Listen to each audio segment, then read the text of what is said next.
Buenos días, este no es el mejor equipo, pero es lo que tengo. Vamos a hacer un tiro a 25 yardas con mi Diana Steel a un blanco o círculo fragmentado de acero.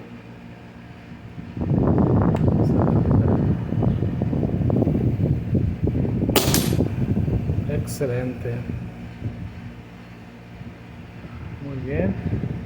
Estuve haciendo tiros con este rifle a 91, 105 y 119 metros. La verdad, como estuve calando otro lente de mejores características, este es un Diana de 39 por 40. El otro era un 10 40 por 50. Este es 39 por 40. Con otro rifle, un Beeman Longhorn 2. Con el Beeman se hice blanco en este mismo objetivo a 91, 95, 105 metros.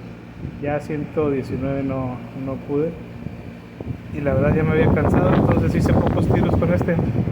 Ahorita el propósito, bueno, es recalibrar este lente. Tal vez voy a tener que bajarlo para ponerlo a mayor distancia, ya que a 30 está excelente, como lo pudieron ver, pero ya si nos vamos a 91 metros o más, la verdad sí está muy difícil, porque ya en la vertical nos vamos casi a la mitad de la parte inferior y es bastante incómodo, entonces trataré de calibrarlo un poco más.